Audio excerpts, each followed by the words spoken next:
teachers of Reddit, what was the best excuse for being late that turned out to be true? Like us to read you more awesome Reddit topics? Just like and subscribe to our channel.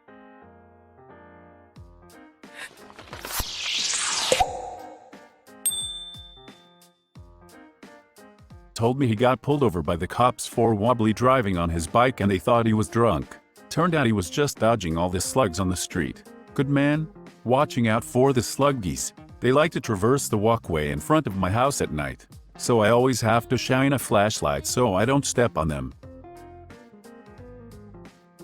In my hometown, if you walked into anywhere late and said the phrase "sorry, grain train," you were never challenged. It was extremely common for 50-plus carriage trains to run through the middle of town. Where I am, we have a similar problem with farmers transporting huge loads on the tiny 1.5-lane roads round here. In their defense, they will pull in one at tailback forms and let people pass. But quite often we're talking a tractor with 2 trailers loaded 2 cars wide with hay or whatever it is. Those kinds of large laybys are few and far between. We have the same thing in my hometown, except the bridge was up. That bridge is notorious for not following a schedule and always being up when you're in a hurry. UK, a student couldn't submit an assignment on time as the Wi-Fi was down on the megabus. Standard, to be honest. Wait, there's Wi-Fi on megabus? Conceptually, yes. We had an exam in my class and the teacher got a message from a student saying that he was going to be late because his car had a flat tire. The student was known to party. The teacher didn't think it could be true. So as a joke, the teacher asked him to bring the tire back. He brought the flat tire back in the middle of the exam. Needless to say, the professor didn't expect that. That student had been partying, drives to school, takes off tire, punctures it, and Bob's your Auntie Mary. Don't even need to puncture it. Just deflate it a bunch and then after the exam just fill it back up. Frick, but I already punctured it. Well, then Bob's your Auntie Mary. A kid missed my first period class one morning, but was in school later that day. When I asked him why he hadn't arrived in time for my course, he said his cow was birthing its calf that morning, so he'd pick being in the barn over English. Made sense to me. His essays weren't going to win any ribbons at the county fair, but his calf could. I was late to AP Bio, because my goats had kids that morning. I feel like that should have counted for my grade. This happens all the time at my school. His essays weren't going to win any ribbons at the county fair, but his calf could. This sentence warmed my heart. Thank you? A kid's apartment burned down overnight. He was a little late, but still came. Well, being at school would be better than on the streets. On the streets, one of my coworkers lost his job because he was late after his house burned down. Our work had a 3-strike policy on being late, and it was his 3rd time being late. One time a group of kids went through some neighborhoods slashing tires. It ended up in the news because some companies didn't care and were penalizing and even terminating people because they couldn't get to work or were late. That's horrible. Hopefully everything worked out. Well, at least he no longer worked at a place that would fire someone for being late because their house burned down, so that's an upside. That's fricked up.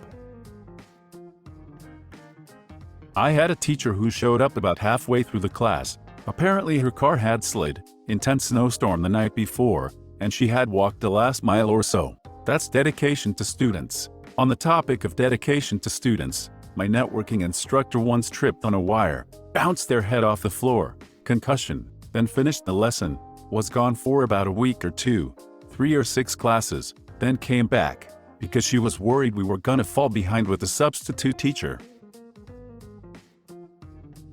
When I was in college, my psych professor told us that the only excuse for being late was a funeral procession. Any other reason, you wouldn't be allowed to come in. A few weeks into the semester, I was headed from one building to another, which involved crossing the main road. Lo and behold, there was one very long funeral procession going by. I got a short video of it as proof, then stood on the sidewalk to let it go by. Unfortunately, the procession made me 5 minutes late to class. I knocked on the door, and the professor came over to start to tal me off. I showed her the video. Well, I'll be damned.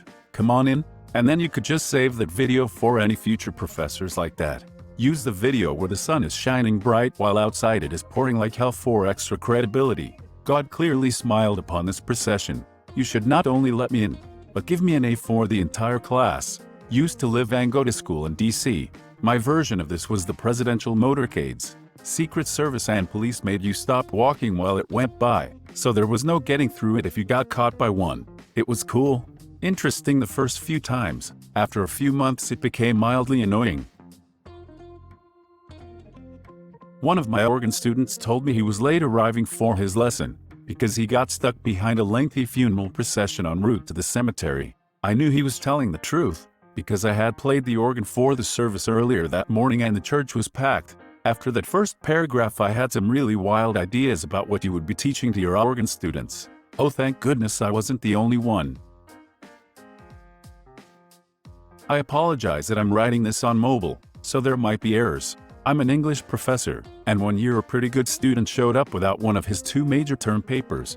He explained that his safe had been stolen by a contractor who was working on their house. His laptop was in the safe, and that's where his paper was. I genuinely believe him, because he'd been a really good student.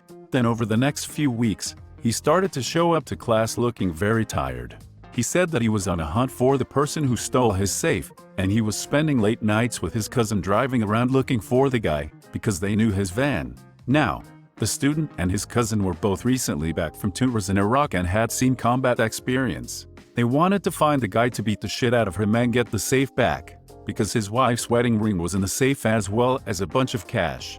Here he wrote the paper and turned it in, apologetic that it wasn't up to his usual quality, but he still kept coming to class looking like he hadn't slept. After a little while he came very happy to my office hours, and he reported that he found the guy after a long search that involved breaking into a meth den, shaking people down with baseball bats and even bribing some prostitutes. He said that they found the guy's van at a Taco Bell after getting a tip from a prostitute, and they cornered him and waited for the police to come. I read in the news that he had in fact done a citizen's arrest and stopped the guy at a Taco Bell, and that they ended up calling in the Secret Service, because he used the cash that he stole from the safe to buy a bunch of counterfeiting equipment. Secret Service apparently investigates counterfeiting, so the whole investigation happened, because this guy who I dubbed the White Shaft tracked the scumbag down through the bad side of town late at night to get a wedding ring, some cash, and his research paper back. It all turned out to be true. He got the ring and the laptop back. I gladly accepted his original paper, and it got a much higher grade than the rewrite. Holy frick. There's like a whole season of a new show there. Right. No shit. I'd watch the Netflix original of this. Pitch it to Netflix. They'd probably accept it. Netflix presents White Shaft. The original purpose of the Secret Service was to investigate counterfeiting, which is why it was originally under the U.S. Department of the Treasury prior to the creation of DHS. Not me, but in my class. This was in college. Student turned in work late after not showing up for 2 classes. 2 classes amounted to a full week, so it was noticeable. Professor looked at him and said, "I hope somebody died for you to be this late." Does my dad count?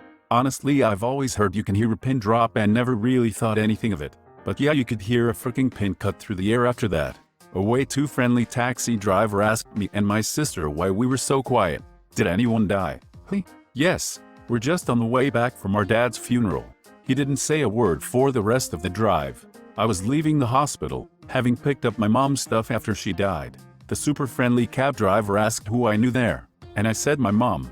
He asked me how she was doing, and I told him she was leaving today, for the first time in over a year. Technically true. He was so happy for me. I could have said that she had died. I wasn't in denial or anything. It was her time. Had been for a while. But I knew that if I said that, his whole demeanor would change. And honestly, I liked the genuine happiness. I got to have the last light and fun conversation I would have for weeks. After you lose a parent, everyone walks on eggshells. He tried to set me up with his son, promising he was a good man. I'll never forget that ride. This is beautiful. You gotta learn not to say dumb shit at some point. I learned when I joked, "Did he just die?" after we heard a crash from another room. We then found our friend having a seizure. Geez. Teacher must have been like, "Oh crap," or like, "No it doesn't, F." This happened to me as a pupil. A very quiet, unassuming kid in our class came into German with about 5 minutes of the class left. We went to a Catholic school and the teachers were all quite strict and intimidating. Classes were usually silent, especially in junior school. When this boy came into class at the end of the lesson that day, the door flew inwards with such force that the teacher gave an audible gasp. It had been raining heavily outside. His hair was plastered to his forehead. His blazer was dripping and sodden. He had mud caked into his trousers up to his knees, and he was breathing heavily. The teacher exclaimed, "Brendan, what happened?" We all stared up at him in shocked silence. This quiet, unassuming little boy let out a big sigh and just said, "I took a shortcut," and went straight to his seat. That line became iconic in our school 4 years afterwards. I love this story. The kid came in badass. Brendan the badass has such a nice ring to it. Better than Bran the broken.